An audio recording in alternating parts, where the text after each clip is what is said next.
Chapitre 1 La calèche sous la pluie.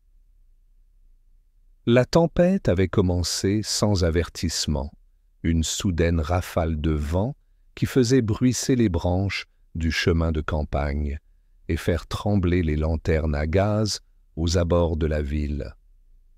Sale, Thornwick, une ancienne propriété de campagne située dans les collines du Sussex. Il était 20h45 lorsque le cocher, enveloppé dans son manteau mouillé, fit arrêter la dernière voiture devant la porte principale. Personne d'autre ne l'a vu arriver. Personne d'autre ne l'a vu partir. Le lendemain matin, le corps de M. Félix, Grantham, un célèbre financier londonien à la retraite, a été retrouvé mort dans le bureau du manoir. Il était affalé sur son bureau, un verre de sherry intact à ses côtés et un stylo arrêté juste avant de conclure une lettre. La porte était verrouillée de l'intérieur. Pas de fenêtre forcée. Aucun signe de violence visible. Et pourtant, il était mort. Le médecin local, un homme inquiet et à l'air nerveux nommé Dr Pevensey, a jugé qu'il était mort d'une crise cardiaque. Mais Dame Margaret Grantham, sa plus jeune épouse de 20 ans, refusa d'accepter la conclusion avec une froideur qui glaça les domestiques. Félix n'était pas faible, a-t-il déclaré. Il avait des ennemis et des secrets. Bien entendu, la famille était déjà réunie à Thornwick pour un sujet sensible, la lecture d'un testament modifié à peine 2 semaines plus tôt. Parmi les personnes présentes figurait Dame Marguerite, la veuve élégante et sereine, bien que notoirement ambitieuse. Richard Grantham, le fils du premier mariage, en faillite après une série d'échecs d'entreprise à l'étranger. Cécile Grantham, la plus jeune fille, qui vivait à Paris et était revenue par surprise. Liliane Marsh, le secrétaire personnel de Félix, fidèle jusqu'à l'excès. Sir Harold Finch, avocat de la famille et vieil ami du défunt. Sir Oliver Tate, voisin et associé à la retraite, aux rires creux et aux yeux trop attentifs. Ils affirmèrent tous n'avoir rien entendu d'inhabituel cette nuit-là, sauf peut-être le bruit d'une voiture qui s'éloigne vers 9 heures, quelque chose qu'ils attribuaient à un voyageur perdu. Mais il n'y avait aucune trace de visiteur. Aucun cocher local n'a reconnu avoir été dans cette partie du Sussex cette nuit-là. Et puis, dans le silence, Lady Margaret écrivit une lettre. Bref, précis. Monsieur Poirot, je crains qu'il ne se soit produit quelque chose de plus qu'un décès dans cette maison. Je vous supplie de venir d'urgence. Je ne fais pas confiance à la police locale. 2 jours plus tard, Hercule Poirot. Il descendait du train à la gare de Hawkhurst, vêtu de son impeccable manteau gris clair, de sa moustache parfaitement cirée et de sa canne à pommeau argenté. Il regarda le ciel gris, respira l'air humide et dit doucement « Le crime, c'est comme les échecs. Hastings. Mais parfois les pièces bougent avant le début de la partie. Derrière lui, le capitaine Hastings. » Il fronça les sourcils. « Êtes-vous en train de dire qu'il s'agissait d'un meurtre prémédité ?»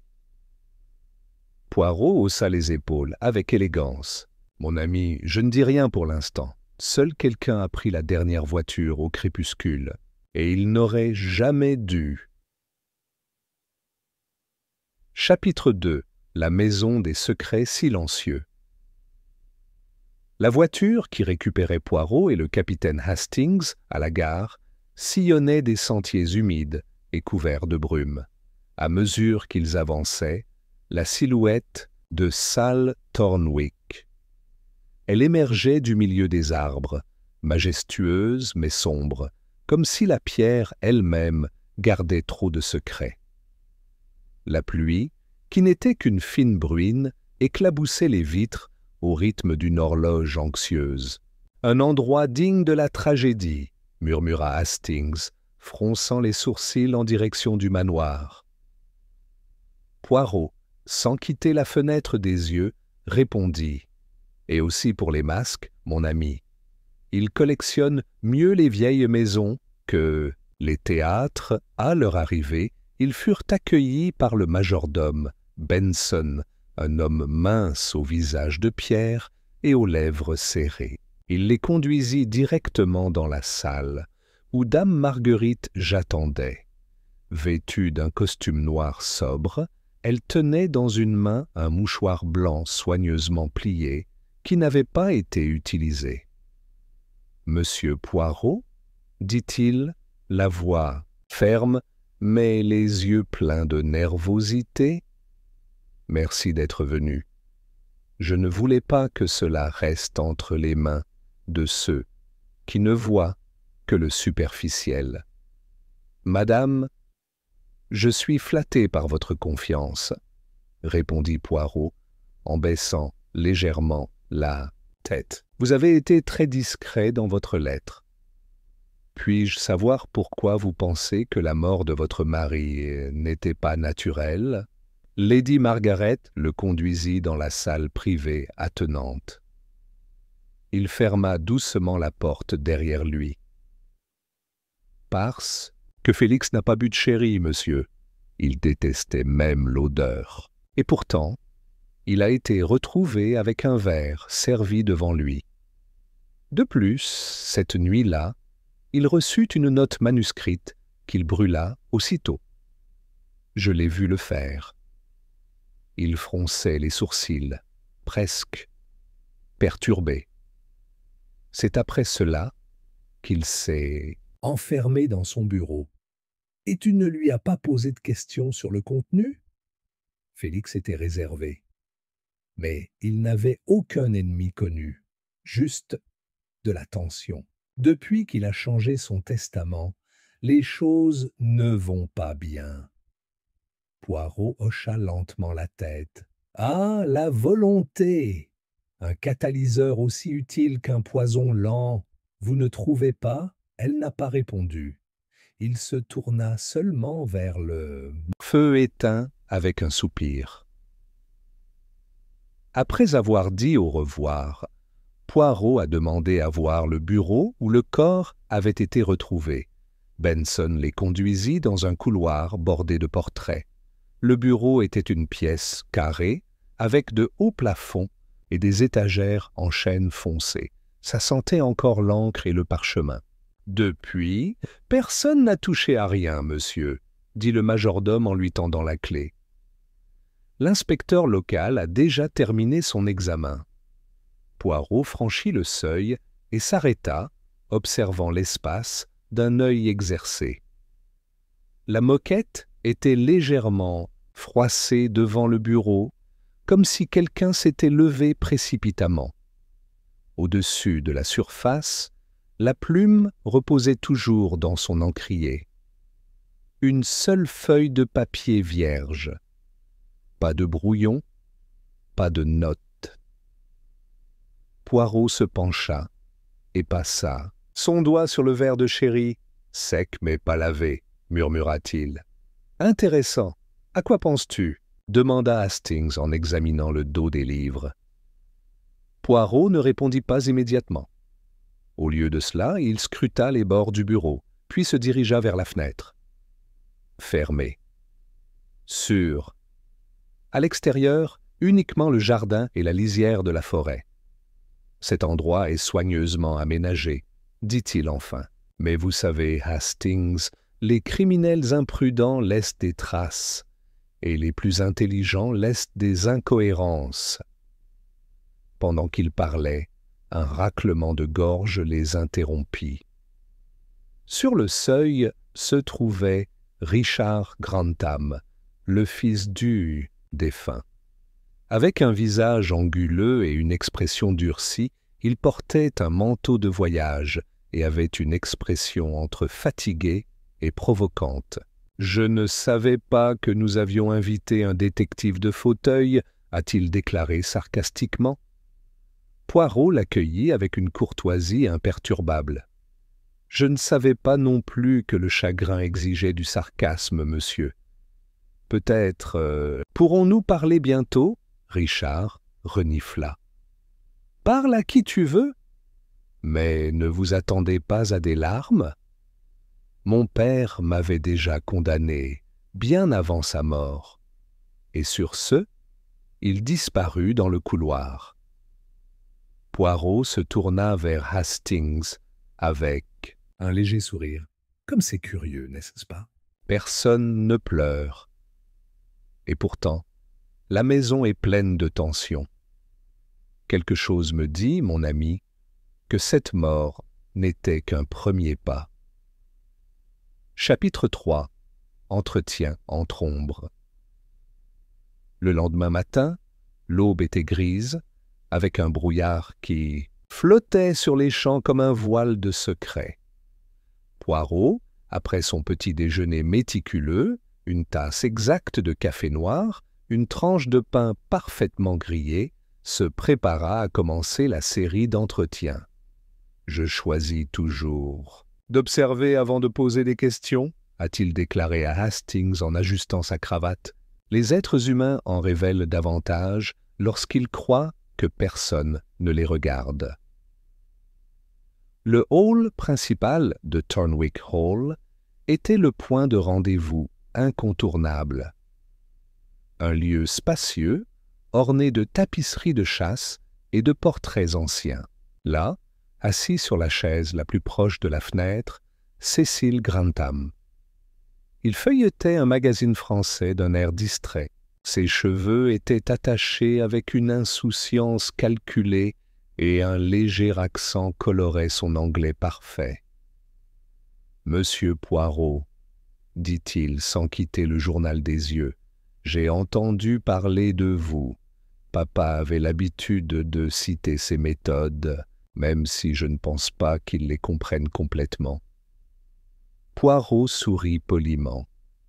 « Votre père s'intéressait-il à la criminologie ? » « Il s'intéressait au contrôle, » répondit Cécile en levant enfin la tête. « Je croyais que tout était prévisible, que chaque personne avait un prix. Je suppose qu'il pensait la même chose lorsqu'il a rédigé son dernier testament. Et toi? Quel était votre prix, mademoiselle ? » Elle rit, mais sans joie. « Pas assez, apparemment. Il m'a laissé un modeste fonds, juste assez pour qu'il ne proteste pas trop. » Poirot s'inclina légèrement.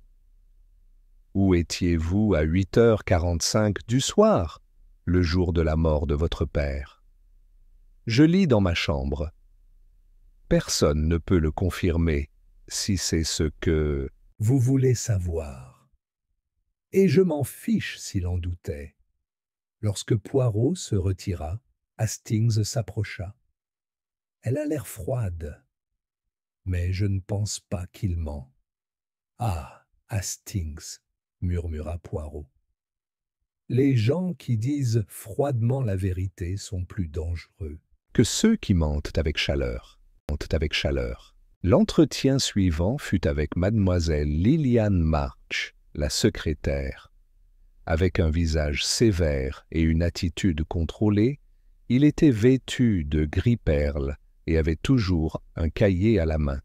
« Monsieur Poirot, j'ai travaillé avec Monsieur Grantham pendant 16 ans. Je ne crois pas à la sentimentalité. Il était brillant, exigeant, et oui, parfois cruel. Avait-il des ennemis? Il avait des rivaux. Et une famille qui le détestait en silence. Je ne suis pas naïf. » Poirot la regardait avec plus d'attention que de questions. « Et vous, mademoiselle? Avez-vous ressenti de la loyauté ou du ressentiment ?» Elle se tendit, mais n'hésita pas. « Les deux. J'ai été bien récompensé. Mais il ne m'a jamais fait entièrement confiance. Personne ne l'a fait. Poirot changea subtilement de sujet. « Où étais-tu quand il est mort ?»« Dans ma chambre. Je préparais le dossier pour la lecture du testament. J'ai cru comprendre que cela serait rendu public le lendemain matin. Et puis, c'est arrivé. » Après l'avoir remercié, Poirot a demandé à voir l'avocat, Harold Finch, qui l'attendait déjà dans la bibliothèque, un verre de Porto à la main malgré l'heure. C'était un homme aux mains délicates et à la voix lente, une mort opportune pour certains, a-t-il déclaré en le recevant. Même si je dois avouer que je n'ai jamais aimé les coïncidences. Poirot s'assit calmement. Étiez-vous au courant des récents changements apportés au testament? Bien sûr, je les ai écrits. Sa fortune était divisée en 3 parts. Une pour Lady Margaret, une autre pour Cécile, et une 3e, la plus généreuse, pour une œuvre de charité dont il n'avait jamais parlé auparavant, la Société internationale de recherche morale. Poirot haussa un sourcil. Enquête morale? Une entité discrète, basée à Genève. M. Grantham a insisté. Il a dit qu'il voulait laisser un héritage qui ne pourrait pas être dévoré par les corbeaux. Et les corbeaux, M. Finch, ils étaient furieux, bien sûr, mais pas surpris. Félix avait pour habitude de rappeler à chacun son pouvoir jusqu'au dernier moment. Lorsque Poirot réapparut dans le couloir, il trouva Hastings regardant une légère tache sur le tapis du couloir. « Ça ne ressemble pas à du sang », murmura Hastings. Mais il a été nettoyé trop vite. Poirot se pencha et brossa le tissu. « Pas de sang! Boue sèche! Une voiture ne laisse pas seulement des empreintes sur la route. Parfois, ça laisse des traces là où il ne devrait pas y en avoir. » Hastings se redressa, intrigué. « Pensez-vous que cette calèche fantôme a quelque chose à voir avec ça ?» Poirot plissa les yeux. « Je n'y crois pas. Je sais. La voiture a été vue, mais n'est jamais arrivée. Ou peut-être... C'est arrivé, mais personne ne voulait l'admettre. Le son de l'horloge dans la salle indiquait l'heure exacte. Poirot lissa lentement sa moustache. Il est temps de tester quelqu'un. Pas avec des accusations, pas encore. Mais oui, avec observation. Le jeu psychologique a commencé, mon ami. Chapitre 4. La première fausse piste. L'après-midi tomba sur Thornwick Hall comme un brouillard épais et silencieux. Le crépitement du feu dans la cheminée principale ne parvenait pas à dissiper complètement l'air raréfié qui imprégnait les couloirs. Poirot, toujours attentif aux détails, semblait marcher sans but. Mais Hastings savait mieux. Chaque pas était une stratégie, chaque pause une observation. « Qu'est-ce que tu comptes faire maintenant, Poirot ?» demanda-t-elle en le suivant dans les escaliers.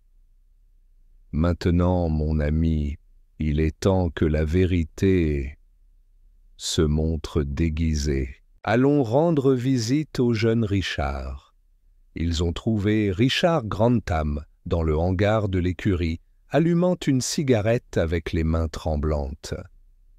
Son manteau était sale de boue séchée, et des ombres dessinées sous ses yeux n'étaient pas seulement révélatrices, elles étaient récentes. « Une autre série de questions, monsieur Poirot ?» dit-il sans se retourner. « Que veux-tu cette fois? Un planning détaillé de mes déplacements? Juste pour savoir, monsieur, si, lors de votre dernier déplacement professionnel à Marseille, vous avez été en contact avec un groupe peu orthodoxe. » Richard se tourna brusquement. Qu'est-ce que tu insinues? Je n'observe que des motifs, monsieur, dit Poirot en lissant son gant. Et son père, comme on l'a appris, a consacré une grande partie de sa fortune à une société de recherche morale basée à Genève. Curieux, tu ne trouves pas? Et qu'est-ce que ça a à voir avec moi? Peut-être rien, ou peut-être beaucoup. L'argent réveille des affections endormies et des haines bien cachées. Richard éteignit la cigarette d'un mouvement violent. Je n'ai hérité de rien. Je le savais avant même la lecture du testament. Mon père me méprisait, et croyez-moi, ce sentiment était réciproque. Hastings bougea inconfortablement, mais Poirot resta imperturbable. Et pourtant, monsieur, vous n'êtes pas sorti de la maison. Parce que Lady Margaret m'a demandé de rester, répondit-il avec un sourire en coin. Elle dit qu'elle est prudente et qu'elle ne veut pas se retrouver seule avec tant de questions. L'entretien n'est pas allé plus loin. En partant, Hastings commenta à voix basse « Je ne l'aime pas. Mais cela semble trop évident, n'est-ce pas ?» Précisément, Hastings, trop évident. C'est comme une note dissonante volontairement placée dans une mélodie pour détourner l'attention du vrai rythme. De retour au salon, l'inspecteur local, Barnes, attendait Poirot avec une expression d'autosatisfaction mal dissimulée. « Monsieur Poirot, je ne voudrais pas marcher sur vos chaussures élégantes, mais je pense que nous avons l'homme. » Le cocher, George Millward, a avoué avoir conduit quelqu'un jusqu'à la propriété la nuit du crime. Il dit qu'il a été soudoyé pour ne pas parler. Hastings haussa les sourcils. « Un témoin silencieux de dernière minute ?» Poirot n'a pas réagi comme prévu. Il s'approcha lentement de l'inspecteur et demanda à voir le cocher. George Millward, un homme au visage buriné et à la moustache en désordre, évitait le contact visuel. Il tenait sa casquette à deux mains comme un enfant, sur le point d'être réprimandé. « Ils m'ont payé 5 livres, monsieur. » Un homme en long manteau, le visage caché sous son chapeau. Il m'a demandé de le laisser à une centaine de mètres du portail et de ne rien dire. Je ne l'ai pas reconnu. Mais il avait une mallette. Poirot croisa les bras.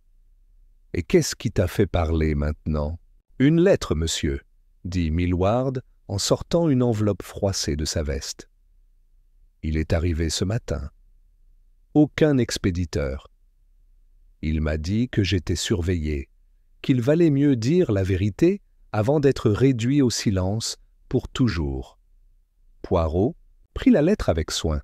Il l'a examinée des deux côtés. Puis, sans rien dire, il le replia et le lui rendit.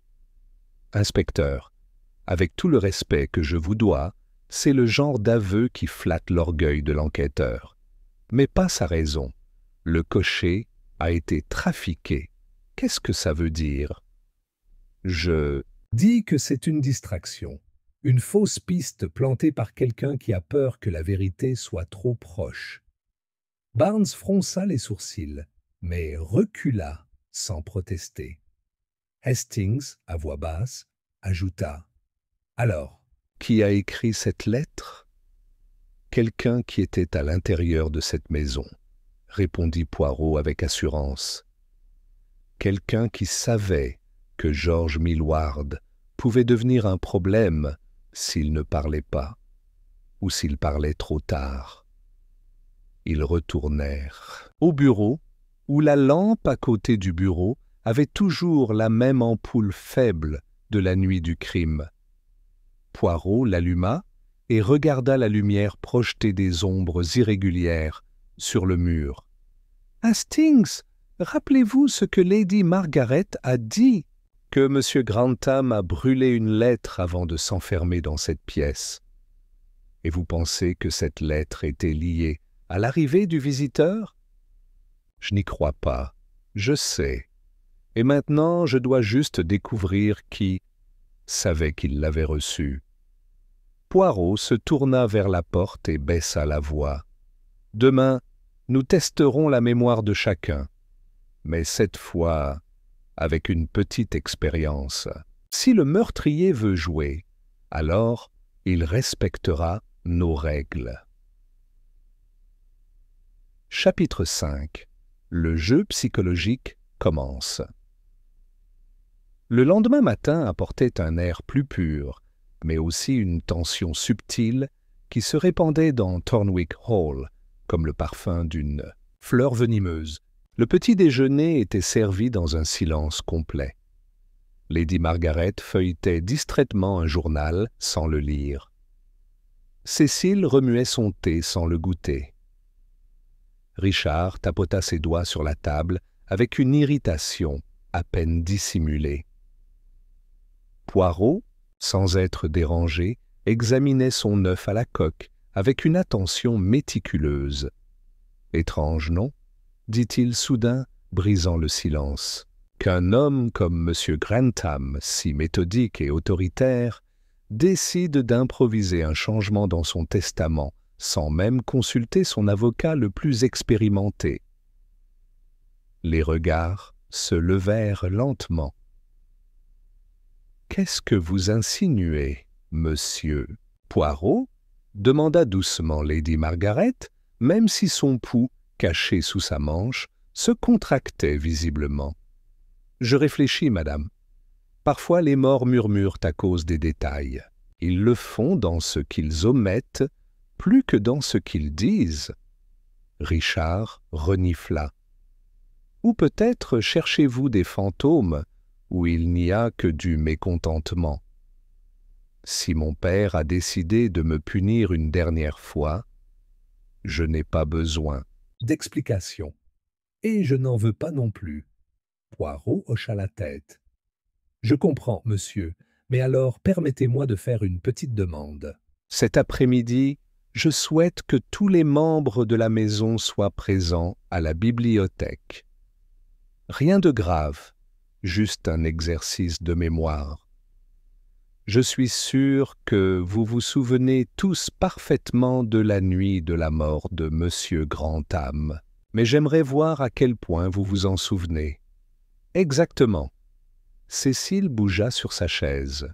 « De quel genre de jeu s'agit-il ? » »« Une question bien simple, mademoiselle. Celui où le moindre détail peut changer toute l'image. La bibliothèque, à 5 heures, était une scène digne d'un acte de théâtre. Les fauteuils étaient disposés en demi-cercle devant le bureau en acajou. Poirot, debout près de la fenêtre, ressemblait plus à un conducteur qu'à un détective. « D'accord, » commença-t-il. « J'apprécierais que vous répondiez sans détour. Ce n'est pas un interrogatoire, c'est une reconstruction. Commençons par vous, Lady Margaret. À quelle heure avez-vous vu votre mari pour la dernière fois ? » ?»« À 8 heures. »« 20. Nous étions dans le salon. » »« Ils lui ont apporté un mot. » Il le lut, pâlit, et partit sans dire un mot. Il m'a semblé bouleversé. Avez-vous reconnu l'écriture manuscrite sur la note ? Je ne l'ai pas vue. Il l'a rangée avant que je puisse m'approcher. Poirot hocha la tête. « Et vous, mademoiselle Cécile ? » ?»« J'étais dans ma chambre, » répondit-il sèchement. « Je suis descendu chercher un livre dans le couloir et j'ai vu M. Finch converser à voix basse avec Miss March. Ils semblaient se disputer. » Tout le monde se tourna vers l'avocat, qui ajusta le col de sa chemise. Ce n'était pas une dispute. Nous parcourions des documents confidentiels. Je ne comprends pas pourquoi cela serait pertinent. Poirot sourit doucement. Tout est pertinent quand on cherche une ombre. Miss March, de quoi vous souvenez-vous ? Je me souviens avoir vu Monsieur Richard descendre les escaliers arrière. Il n'a pas dit où il allait. Je fermais déjà le dossier testamentaire dans ma chambre. Il était presque 9 heures. Richard fronça les sourcils. Je suis descendu fumer dans le jardin. Et maintenant, chaque mouvement est suspect. Seulement ceux qui ne correspondent pas à l'horloge, répondit Poirot sans élever la voix. Silence dense tomba dans la pièce. Hastings, debout près de la porte, regardait l'atmosphère se resserrer comme un fil fin. Poirot laissa tomber le mouvement suivant avec une apparente innocence.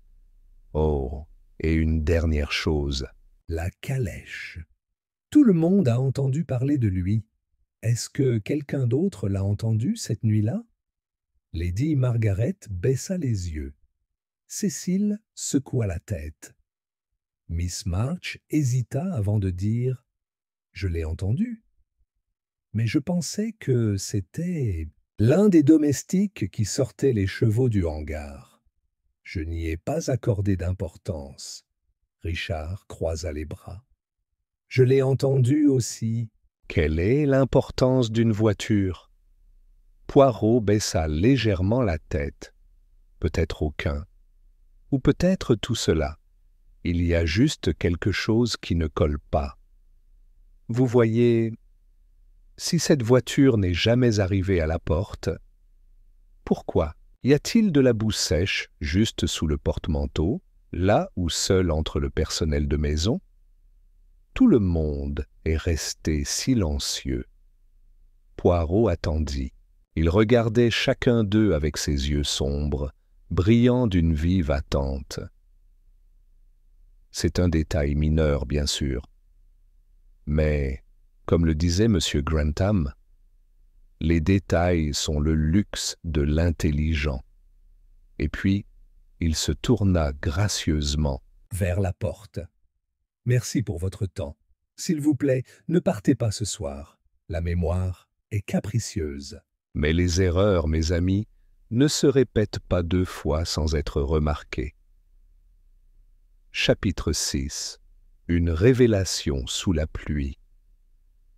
La pluie revint cette nuit-là, comme si elle n'avait pas entièrement quitté les toits de Thornwick Hall. Il frappa aux fenêtres avec un rythme patient, presque hypnotique, tandis que les couloirs du manoir tombaient dans un silence dense et inquiétant. Poirot ne dîna pas avec les autres. Il s'était retiré dans le bureau, le même où Grantham avait été retrouvé mort, et où l'air sentait désormais légèrement la poussière, le vieux bois et la suspicion. Elle alluma soigneusement la lampe de bureau et sortit une feuille de papier vierge de son sac à main. Il commença à écrire en petites lettres précises, sous le titre « Mensonge et silence ». Derrière lui, la porte s'ouvrit en grinçant. Était Hastings, avec une expression inquiète. « Tout le monde semble plus nerveux depuis votre expérience, » dit-il doucement. « Vous attendiez-vous à une autre réaction? » « Non. »« Je m'attendais exactement à cela, » répondit Poirot, continuant d'écrire, « parce que la culpabilité ne se manifeste pas toujours par des mots. Parfois, cela se produit avec la façon dont ils évitent de se regarder ou avec la façon dont une personne se tient à sa chaise, comme si elle avait peur que quelqu'un l'entraîne. Et tu as remarqué ça aujourd'hui? Poirot leva les yeux avec un petit sourire. Pas un seul. Diverses choses. Mais je ne sais toujours pas lequel est authentique. La vérité, Hastings, se comporte comme le brouillard. Il se dissipe seulement lorsque vous arrêtez de le poursuivre avec des lampes de poche et que vous vous arrêtez pour en regarder les contours. Un coup frappé à la porte interrompit ces pensées. R. Benson, le majordome. « Excusez-moi, messieurs, il y a une visite? Une visite à cette heure? » demanda Poirot en haussant un sourcil. « Une jeune femme, monsieur. Elle prétend être la nièce de Miss March. Son nom est Béatrice Mars. Il vient d'Eastbourne. Elle apporte quelque chose qui, selon elle, pourrait vous intéresser. » Béatrice March était une femme d'environ 25 ans, au visage pâle et aux yeux déterminés. Sous son manteau, il portait un paquet enveloppé dans du papier brun, protégé par une corde de ficelle. Il le tenait à 2 mains, comme si son poids était plus moral que physique. « Je ne savais pas vers qui me tourner, » dit-il en s'asseyant devant Poirot. « Ma tante m'a écrit il y a quelques jours. J'étais agité. Il a dit que si quelque chose lui arrivait, ou si quelque chose d'étrange arrivait dans la maison, je devrais vous l'apporter. Rien d'autre. Seulement, je devais le lui donner en personne. » Poirot prit le paquet avec précaution. Il le déballa lentement.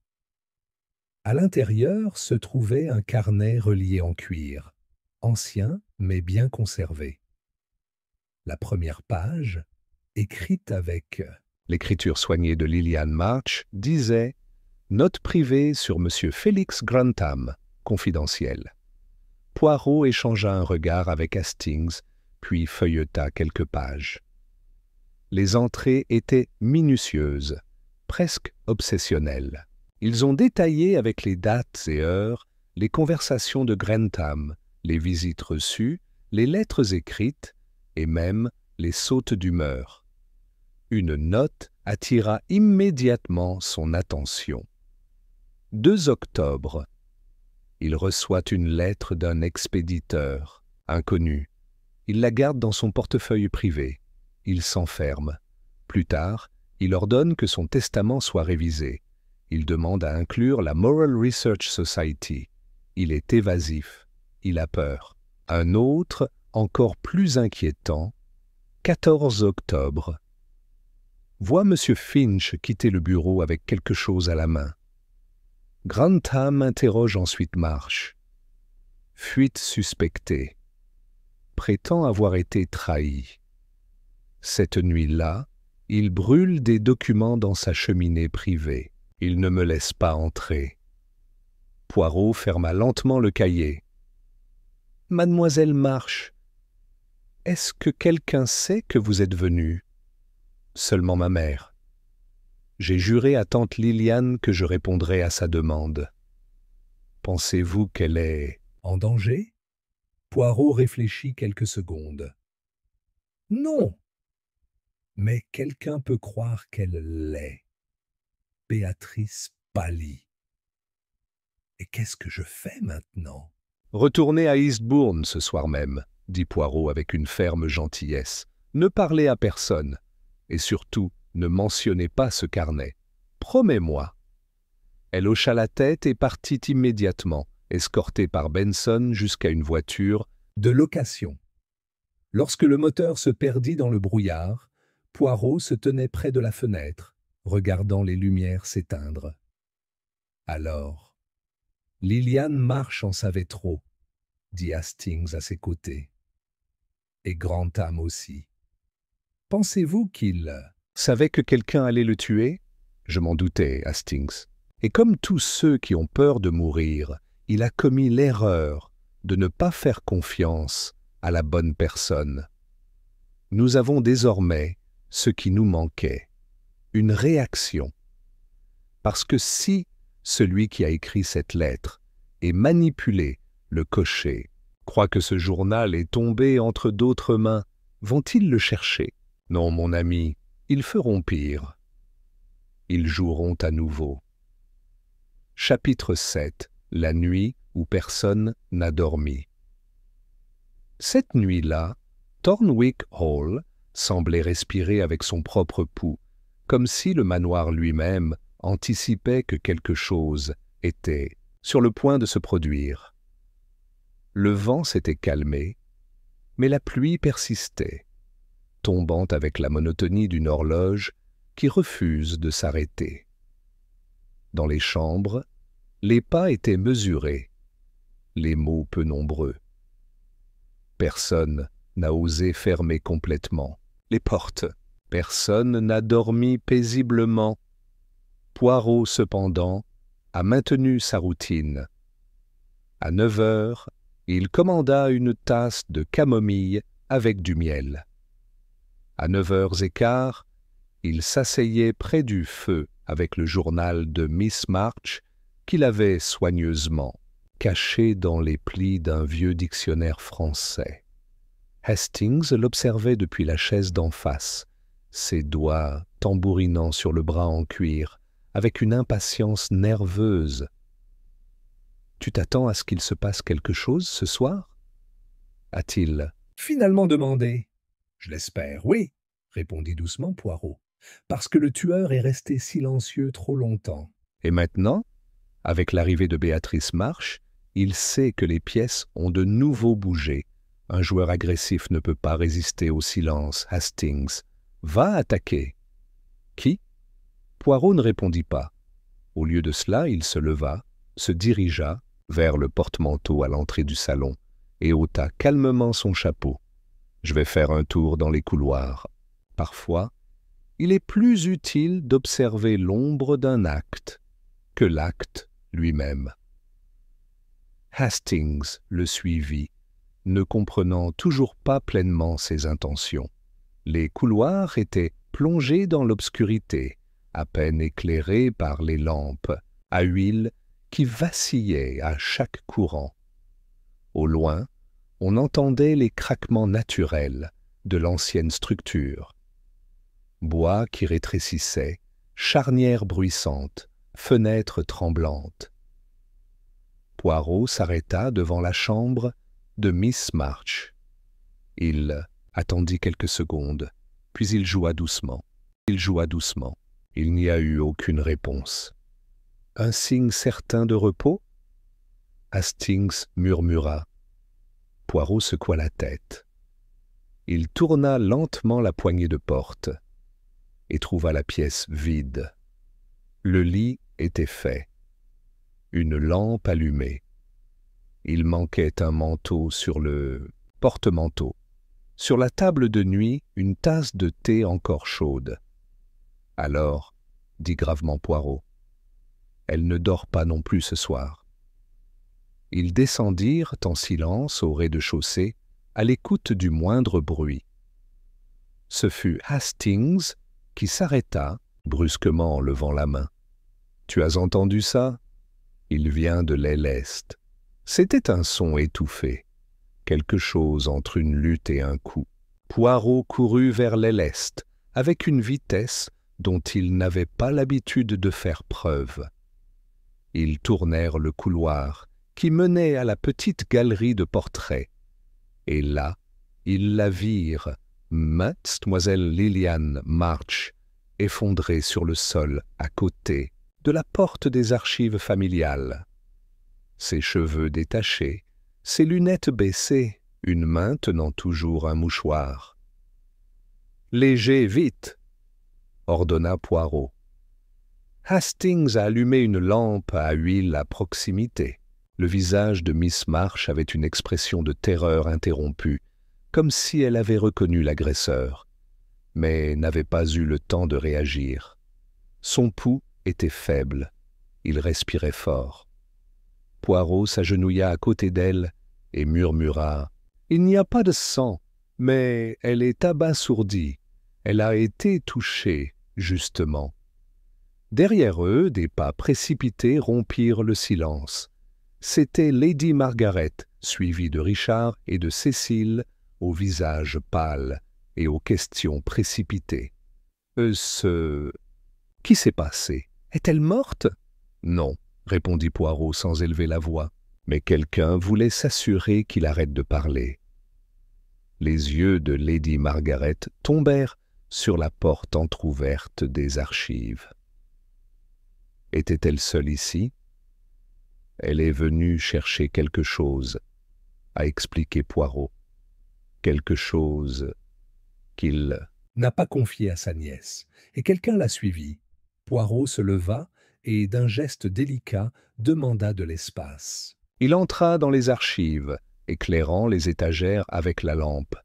Papier, dossier, dossier, tout semblait en ordre. Sauf...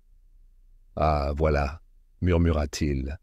Une petite boîte en acajou avec une fermeture en métal. C'était ouvert. Vide. Poirot. Le prit et sortit avec lui à la main. Quoique Miss March cachait ici, c'est parti. Richard s'avança. Êtes-vous en train de dire qu'il y a un voleur parmi nous? Poirot ne répondit pas immédiatement. Il s'accroupit à nouveau à côté de Miss March et examina ses poignets. L'un était rouge. Pas à cause d'une chute, mais de la pression d'une main. Pas un voleur, dit-il finalement. Un silencieux. Quelqu'un qui sait que sa marge de manœuvre a été réduite. Lady Margaret se couvrit la bouche avec un mouchoir. Que pouvons-nous faire? Poirot se leva calmement. Ses yeux, sombres et pétillants, scrutaient un à un les visages présents. Tout le monde restera dans la maison. Personne ne sortira tant que je n'aurai pas parlé à chacun de vous. Séparément. Et avec le temps. Êtes-vous en train de dire que l'agresseur est toujours là? Demanda Cécile. Je dis ça, je ne suis jamais parti, dit Poirot d'une voix calme. Et comme les meilleurs joueurs, il vient de déplacer une pièce et pense que personne ne l'a vu. Cette nuit-là, personne n'a dormi, pas même le meurtrier. Chapitre 8.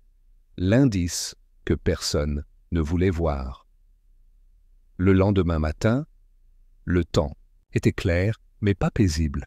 Le ciel bleu contrastait ironiquement avec les nerfs brisés qui parcouraient Thornwick Hall comme un courant électrique contenu. Les domestiques chuchotaient entre eux. Les portes se fermèrent avec plus de force. Le thé était servi, mais pas bu. Mademoiselle Lilian March, bien qu'encore faible, avait repris connaissance peu avant l'aube. Hastings, toujours attentif, était resté à son chevet. Poirot, de son côté, s'était enfermé dans la bibliothèque dès les premières lueurs du jour, lisant en silence, marchant en rond et prenant des notes sur son caractéristique bloc de cuir noir. Lorsque Lady Margaret entra, elle avait un châle sur les épaules et l'expression de quelqu'un attendant une sentence. « Est-ce qu'on sait déjà qui c'était » demanda-t-il sans détour. « Pas encore », répondit Poirot sans lever les yeux de ses notes. « Mais bientôt nous le saurons. Celui qui devait se taire a assez parlé. Et celui qui devait parler est resté silencieux. » Lady Margaret était assise en face de lui, expirant lentement. Et si Lilian March était morte la nuit dernière? Qu'est-ce qui aurait changé? Tout, a déclaré Poirot. Car alors, nous aurions sans aucun doute un crime. Un avec le désespoir derrière. Mais son agresseur a été prudent, presque chirurgical. Je ne voulais pas la tuer, juste repousse-la. Parce qu'il en savait trop. Poirot la regarda finalement. Ses yeux se plissèrent doucement. « Et vous, madame? Que sais-tu et que tu ne dis pas ?» Lady Margaret se redressa, offensée. « Est-ce que tu insinues que je cache quelque chose? Je le dis avec respect. Vous vivez ici, connaître les habitudes, les approches, les visages, et aussi les absences. N'avez-vous pas remarqué, par exemple, qu'un des domestiques a disparu depuis des jours? » Lady Margaret hésita. « Tu veux dire Grégory? Le serveur de lingerie. Il a dit que sa mère était malade. Il est parti lundi matin. Et est-ce que quelqu'un a vérifié cette histoire? Es-tu en train de dire qu'il... Je dis qu'un témoin silencieux peut être acheté ou éliminé. Et que celui qui a organisé ce crime n'a pas agi seul. Il a reçu de l'aide, et l'aide laisse généralement des traces, même si elle ne le veut pas. Poirot a alors demandé à voir les dossiers du personnel, que Benson, le majordome, a apporté sans délai. En examinant les notes, Poirot s'est attardé sur un détail qu'il n'a pas mentionné à voix haute. Il a juste pris un crayon et a souligné un horaire. Entrée en calèche privée, 20h45. Pas de carte d'identité du cocher. Porte arrière utilisée. Qui a fait cette entrée, Benson? Moi, monsieur. Je l'ai noté dans le cahier des mouvements de routine. J'ai supposé que c'était une erreur. Il n'y avait aucune trace d'une voiture programmée. Je pensais que c'était l'erreur de Grégory. Poirot hocha lentement la tête. Ce n'était pas une erreur. C'était le seul fait vérifié de cette nuit. En milieu d'après-midi, Poirot a demandé que tous les suspects se retrouvent à la bibliothèque. Cette fois, personne n'a protesté. L'attaque contre Miss March avait brisé toute prétention de tranquillité. « Merci d'être venu, » dit Poirot, debout comme toujours près de la fenêtre, les mains jointes calmement. « Aujourd'hui, je ne vous demanderai pas de reconstitution ni d'horaire. Je vais simplement poser une question à chacun de vous. Juste un. » Leurs regards se croisèrent. Cécile jouait avec une bague. Richard croisa durement les bras.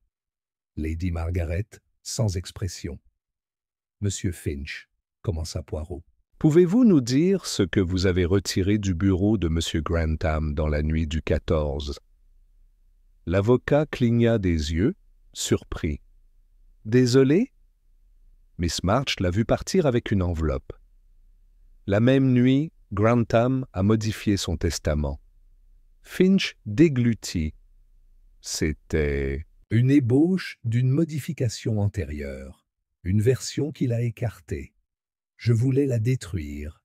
Il m'a demandé de le faire personnellement. Et il l'a fait? Oui.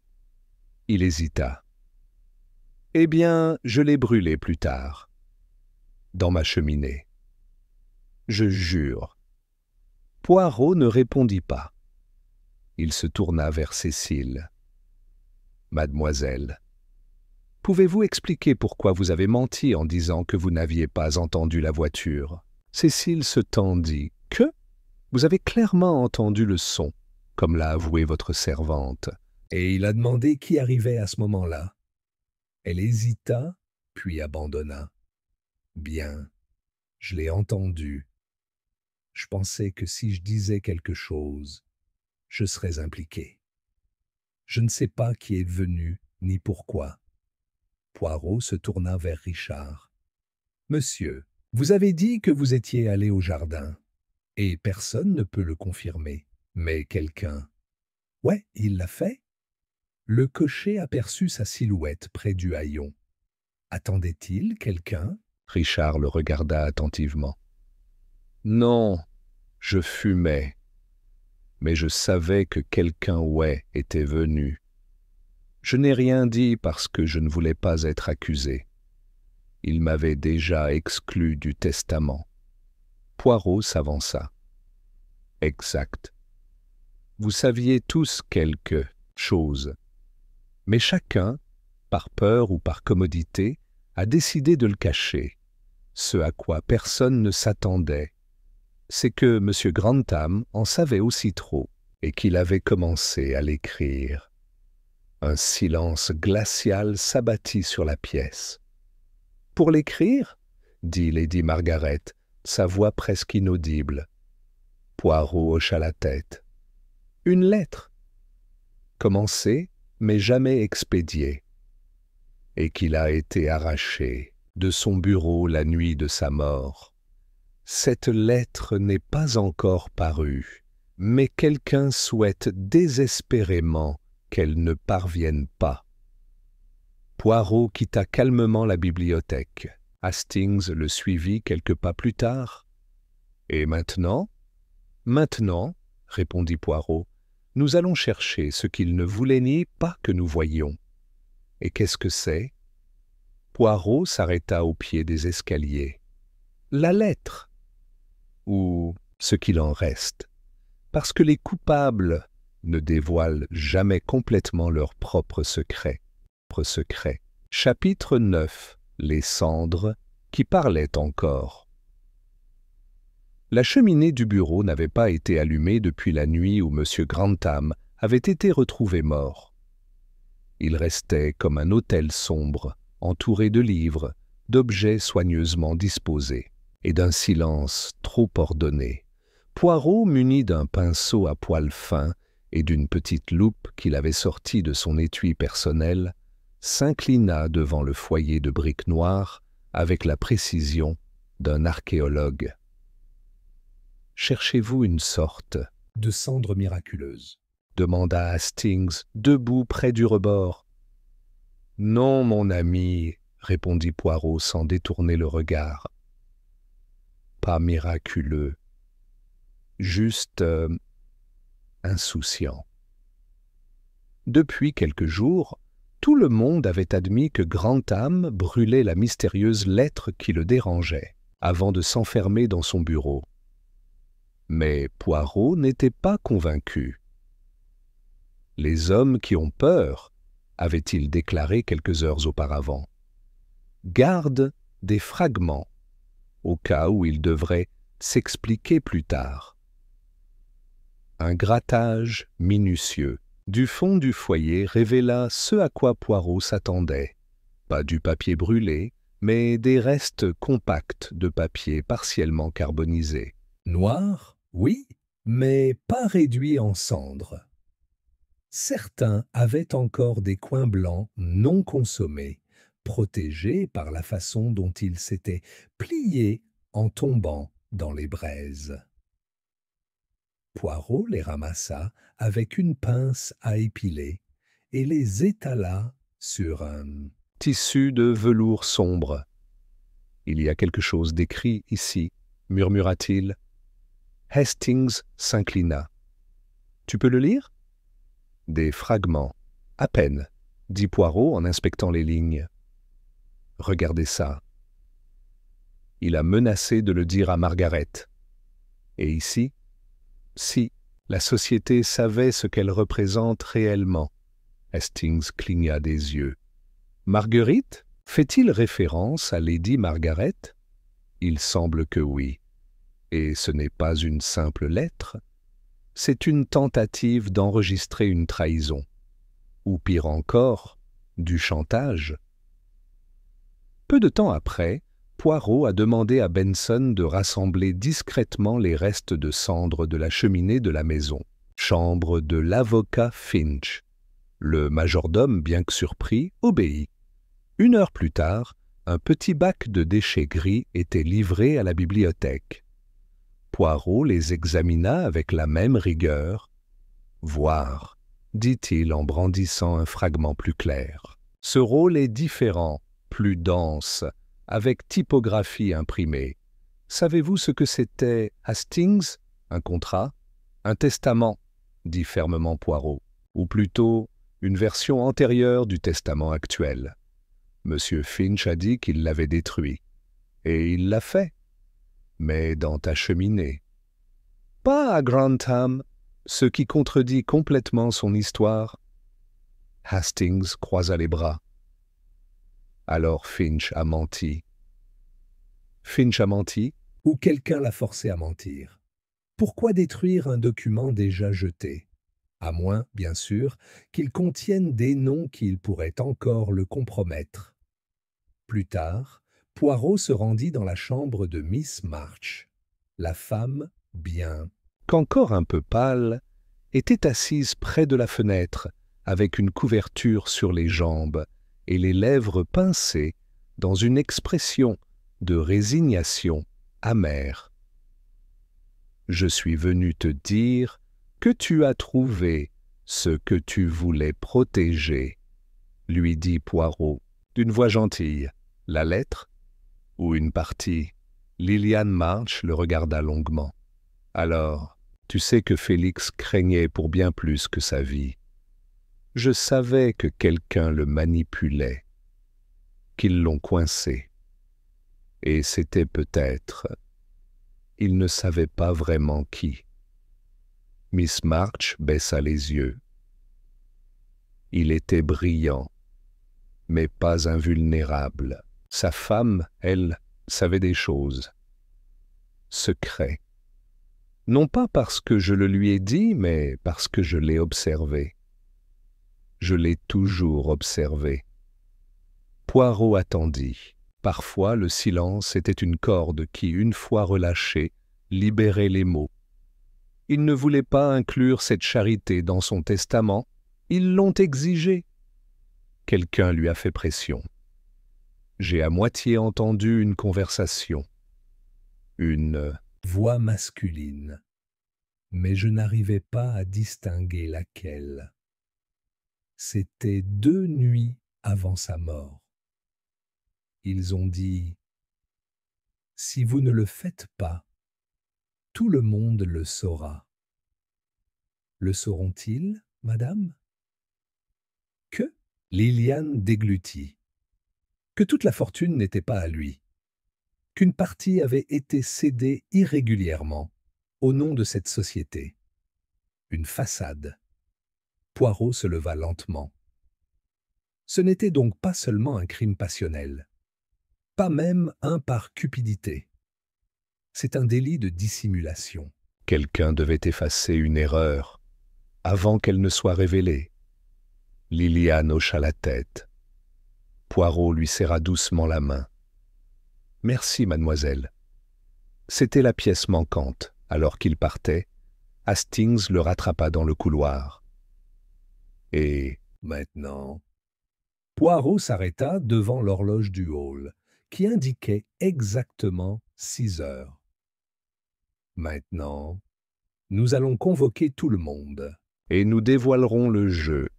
Pas encore toutes les cartes, mais suffisamment pour que le coupable croie avoir perdu. Et s'il essayait de fuir? » Poirot sourit faiblement. « Oh, Hastings, il n'en peut plus. Il est prisonnier de ses propres décisions. La lettre, la cheminée, la fausse charité, le témoin qui a survécu. Trop de portes fermées. Et la voiture? Ah !» murmura Poirot. « Cette voiture n'est pas arrivée par hasard. C'était le signal, l'arrivée du complice. Ou peut-être du bourreau. » Chapitre 10. La réunion finale. La salle principale de Thornwick Hall avait été sobrement préparée. Les rideaux étaient entr'ouverts, laissant passer la lumière du soir en bandes dorées. Un silence cérémonieux envahit l'atmosphère, pendant que les habitants de la maison prenaient place en demi-cercle, comme s'ils assistaient à un spectacle où, sans le savoir, ils étaient à la fois acteurs et suspects. Poirot se tenait près de la grande horloge grand-père, sa canne appuyée contre la cheminée. Son maintien était impeccable, son visage calme, mais ses yeux brillaient d'une intensité inhabituelle. Hastings, comme toujours, attendait près de la porte, les bras croisés, prêt à tout. « Mesdames et messieurs, » commença Poirot d'une voix douce mais ferme, « je vous remercie pour votre présence. Cette rencontre ne constitue pas une accusation. Formelle, pas encore. Mais c'est une nécessité logique. Nous avons atteint un point où il faut affronter les faits sans aucune autre évasion. Les masques, aussi bien faits soient-ils, ne sont plus utiles. » Cécile croisa une jambe sur l'autre, les bras fermés devant sa poitrine. Richard se laissa tomber en arrière sur sa chaise, le visage durci. Lady Margaret gardait une expression neutre, mais ses doigts jouaient avec la boucle de son sac. Monsieur Finch, assis un peu plus loin, avait visiblement pâli. La mort de M. Grantham, poursuivit Poirot, n'était pas naturelle. Et ce n'était pas impulsif, c'était le résultat d'une pression croissante, d'une manipulation soutenue et d'un calcul froid. Un soupir étouffé se fit entendre en arrière-plan. Miss Lilian March, encore en convalescence, avait insisté pour être présente. Poirot lui fit un léger signe de tête. Ces derniers jours, nous avons découvert que M. Grantham avait commencé à rédiger une lettre. Un témoignage, en effet, qui n'est jamais parvenu à son destinataire. Cette lettre contenait des phrases claires. Menace reçue, mention directe d'une société appelée la Société internationale de recherche morale, et la peur d'être dénoncé par ses proches. Cela ne prouve rien, dit durement Richard. Mon père voyait des fantômes, même dans ses verres à eau. Il était paranoïaque. Paranoïaque peut-être, dit calmement Poirot, mais aussi méticuleux. Tellement méticuleux qu'il n'a pas complètement détruit cette lettre. Des fragments sont restés. Des fragments qui incriminent et qui révèlent un réseau de tromperies. Poirot commença à marcher lentement devant eux. D'abord la volonté.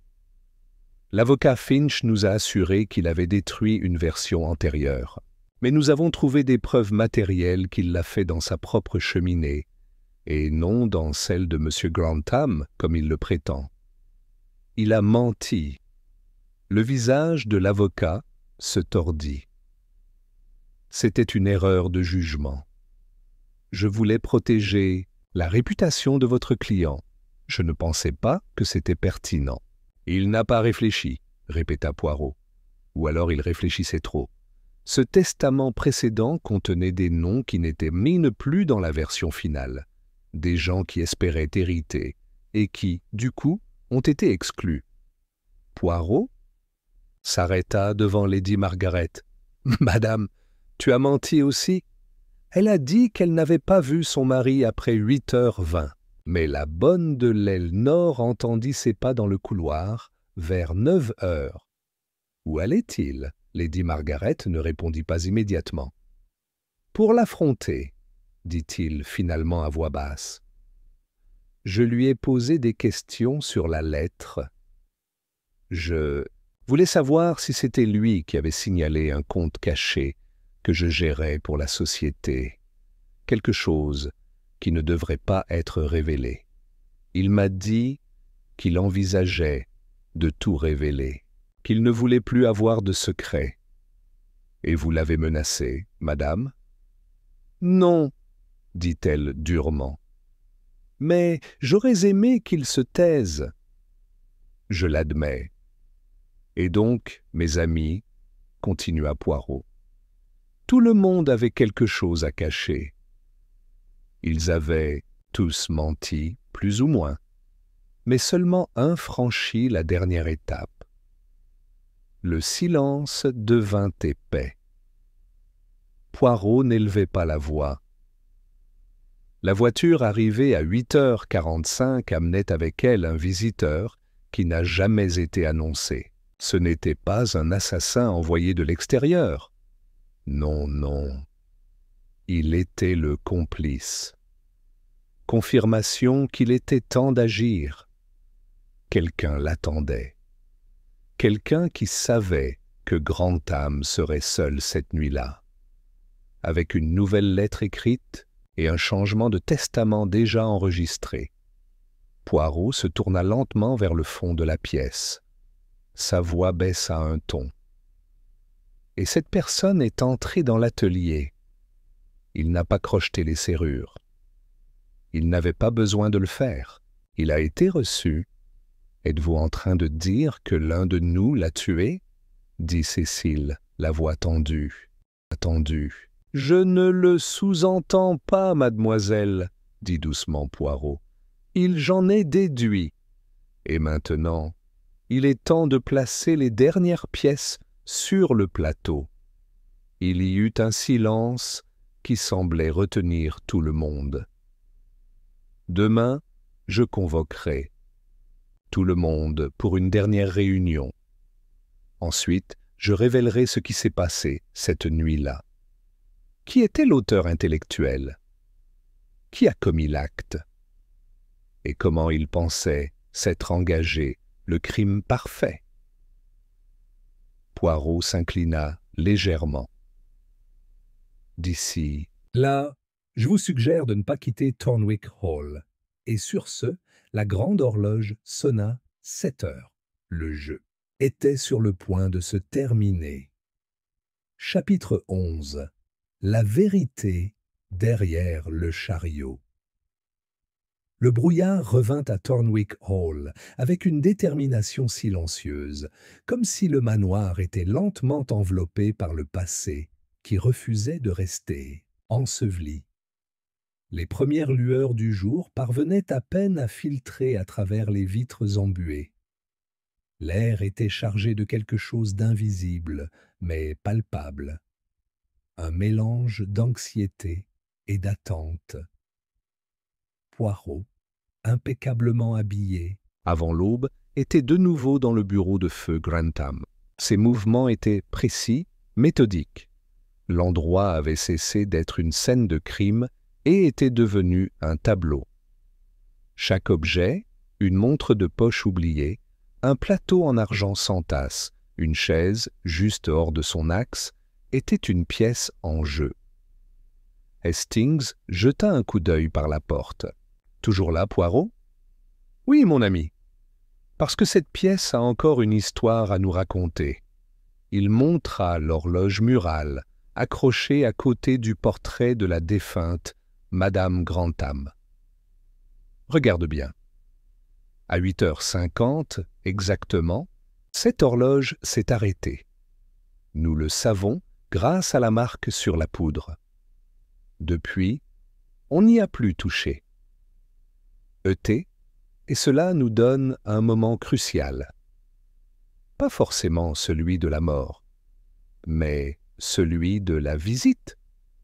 La montre ne s'est pas cassée, toute seule. Il a été arrêté. Pour quelqu'un qui... J'avais besoin de temps pour être confus. Poirot se dirigea vers le tapis. Il s'agenouilla et glissa une petite feuille de métal sous la tapisserie dans le même pli qu'il avait remarqué quelques jours auparavant. Cette fois, son geste était accompagné d'un léger sourire.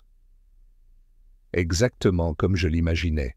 « Regarde, ça, Hastings. » C'était un morceau de cuir foncé, courbé, avec une boucle latérale, une partie d'une chaussure, une semelle, un demi-bâton, tondu, oublié. Et ça, mon ami, cela n'appartient à aucun homme. Poirot a ensuite demandé une conversation privée avec le cocher George Millward. Ils le trouvèrent dans les écuries, caressant la crinière d'un vieux cheval, comme si c'était son dernier ami. Monsieur Poirot, je t'ai déjà tout dit. Non, monsieur, pas encore. Vous avez dit que vous aviez emmené un homme cette nuit-là. Mais, et si je vous disais que cet homme portait un manteau trop long et parlait d'une voix grave, dès les premières... Seconde, Millward pâlit. Qu'est-ce que tu insinues? Je dis que tu as été trompé. Qui a récupéré une dame déguisée qu'il ne voulait pas trop regarder? Parce qu'il avait été payé pour ne pas poser de questions, le cocher s'assit sur un banc, vaincu. Je ne l'ai su que plus tard, quand je l'ai vu descendre de la voiture, sans aide, sans perdre l'équilibre sous la pluie. J'ai su que ce n'était pas un homme, mais il m'avait déjà payé. Je ne savais pas qu'ils allaient tuer quelqu'un. Poirot posa une main sérieuse sur son épaule. « Et vous ne saurez pas tout, monsieur. » Mais son silence a failli coûter la vie à une autre personne.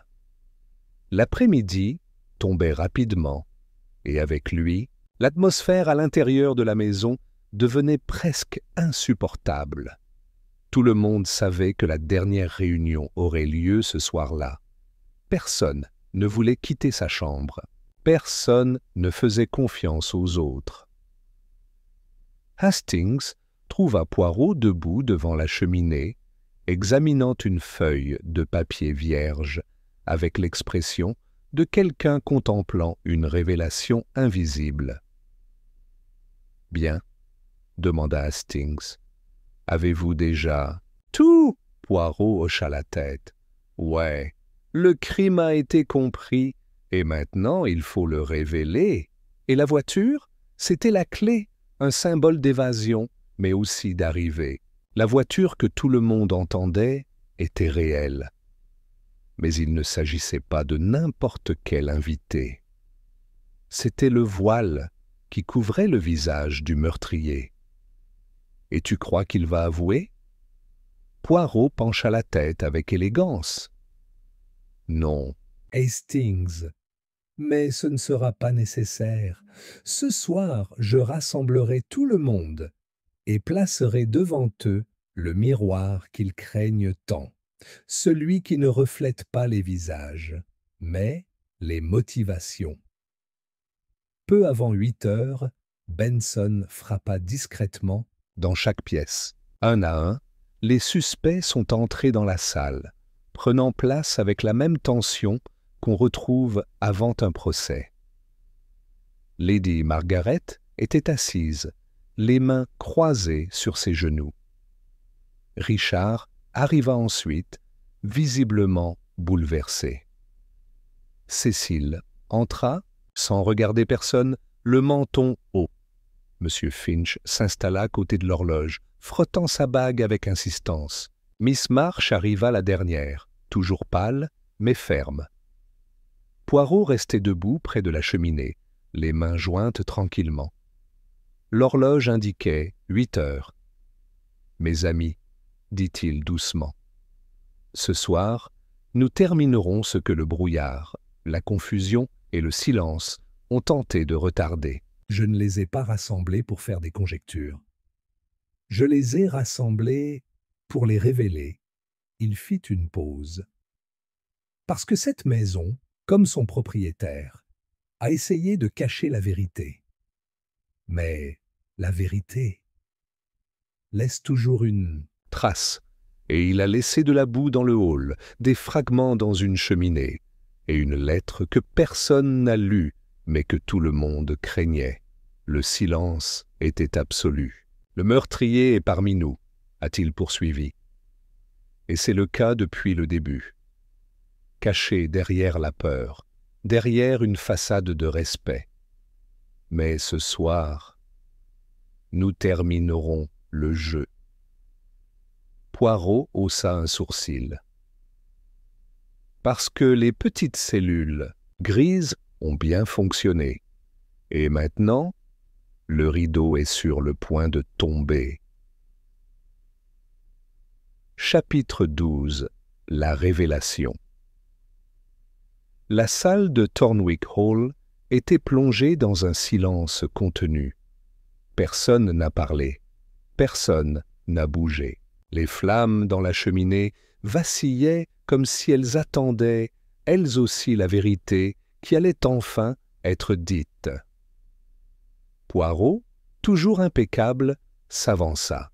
Sa voix, lorsqu'il parlait, n'était pas forte, mais chaque syllabe était précise, comme une montre suisse. Monsieur, la mort de Félix Grantham a été soigneusement planifiée. Ce n'était pas un crime d'opportunité, mais de stratégie. Le meurtrier a eu du temps, de l'aide et la confiance de la victime. Ses yeux scrutaient chaque visage, un par un. La clé était dans les détails.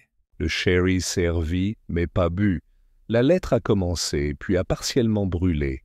L'horloge s'est arrêtée à 8h50 exactement. Tout ça, un coup monté. Une scène. Il se tourna vers Lady Margaret. « Vous, madame, avez caché votre rendez-vous avec votre mari la nuit de sa mort. Il avait des raisons. un récit lié à la Moral Research Society qui ne devrait pas être révélé. Votre motivation était forte, mais ce n'est pas vous qui avez commis le crime. Lady Margaret ne répondit pas. Il baissa le regard. Poirot se tourna vers Finch. « Monsieur Finch, vous avez menti à propos du testament. Il a détruit une version qui profitait encore aux membres de la famille. Et il le fit en silence, sans se demander pourquoi un nouveau avait été écrit. Cela fait de lui un complice moral, mais pas un meurtrier. » L'avocat bougea sur sa chaise, n'ayant pas la force de se défendre. Poirot marcha jusqu'à se retrouver devant Richard. « Vous, monsieur, aviez toutes les raisons du monde. Il a été déshérité. Il détestait son père, mais son arrogance était son alibi. Vous avez attendu qu'il vous le signale, justement pour ne pas être coupable. » Richard sourit amèrement. « Alors qui était-ce » Poirot ne répondit pas immédiatement. Il se retourna lentement, comme un acteur qui prend son temps avant le dernier acte. Puis il s'est arrêté devant Cécile. « C'était vous, mademoiselle. » Un silence de plomb s'abattit sur la pièce. « Je » dit-elle avec un rire incrédule. « C'est ridicule !» Poirot secoua lentement la tête. « Au contraire, c'est la seule option logique. C'est vous qui avez organisé la calèche, qui s'est déguisé avec un long manteau, un chapeau et des gants pour confondre le cocher. C'est vous qui êtes entré par la porte arrière, déjà ouverte grâce à un accès ancien que seuls les enfants Grantham connaissaient. C'est toi qui as parlé à ton père dans le bureau ce soir-là, et qui l'a convaincu de boire du sherry.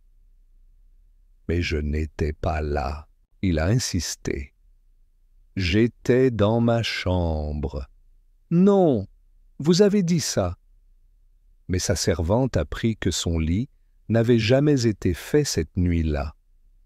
Son manteau préféré n'était pas dans son placard. Et, le plus révélateur, nous avons trouvé un modèle découpé, caché sous le tapis du studio. Un modèle féminin. Votre taille exacte. Une partie d'un costume improvisé que vous n'avez pas pris la peine de retirer complètement. Cécile pâlit, mais ne parla pas. Votre père a découvert que la Moral Research Society était une façade pour détourner des fonds. Quelqu'un l'avait convaincu de l'inclure dans son testament. Il pensait qu'elle était sa femme, mais ce n'était pas le cas. C'était toi. Vous, de Paris, aviez créé cette entreprise fictive. Il avait appris de lui à manipuler, à cacher le jeu. Mais elle ne prévoyait pas qu'il commencerait à se repentir. Poirot s'approcha encore plus. Vous ne vouliez pas qu'il annule le testament? Il ne pouvait pas risquer de perdre le contrôle des fonds. Il est donc venu personnellement. Il l'a empoisonné avec de la digitaline, une substance qui simule une crise cardiaque mélangée à du sherry. Ensuite, il a mis en scène le décor. Il a arrêté l'horloge. Il a fermé la porte de l'intérieur à l'aide d'une corde qu'il a ensuite retirée par la fente inférieure, à l'aide de la canne que nous possédons encore. Tout un spectacle. Cécile ne bougeait pas. Ses yeux disaient tout. Quand il crut y parvenir, il disparut. La calèche l'emmena jusqu'à une auberge voisine où l'attendait un complice, probablement celui-là même qui l'avait aidé à fonder la fausse société. De là, il est rentré à la maison, comme si de rien n'était. Mais il a commis des erreurs, plusieurs. Et lorsqu'il a appris que sa tante, Miss March, tenait un journal d'observation, il est entré dans les archives pour le chercher. Il ne l'a pas trouvé, et il l'a attaqué. Poirot fit une pause. Mais il ne l'a pas tué, parce que j'espérais encore reprendre le contrôle. Finalement, Cécile se releva, tremblante. Sa voix sortit comme une lame tranchante. Il l'a mérité. Toute sa vie, il a manipulé tout le monde. Il a joué avec mes affections. Il m'a utilisé. Il nous a opposés les uns aux autres, comme les pièces d'un échiquier. Je viens d'apprendre. Et de lui, et je m'en suis remis. Poirot hocha la tête, sans haine, sans compassion. Mais il n'a jamais franchi la ligne, mademoiselle. Tu fais. Quelques heures plus tard, la police a escorté Cécile hors de la propriété. Personne n'a parlé. Personne n'a protesté. Seule la pluie revenait, comme si la maison avait besoin d'être purifiée. Poirot, dans le salon, buvait sa tasse de café. Hastings, toujours abasourdi, regardait. « Comment as-tu su que c'était elle ?» Poirot sourit. « Parce que, mon ami, tout le monde a menti par peur, sauf elle. Elle mentait par stratégie. Seuls les coupables mentent avec tranquillité. » Poirot se leva, prit sa canne et se dirigea vers la porte. Et donc, Hastings, la dernière voiture au crépuscule, ne transportait pas qu'un seul visiteur. Il a apporté la mort, mais aussi, sans le savoir, sa propre condamnation.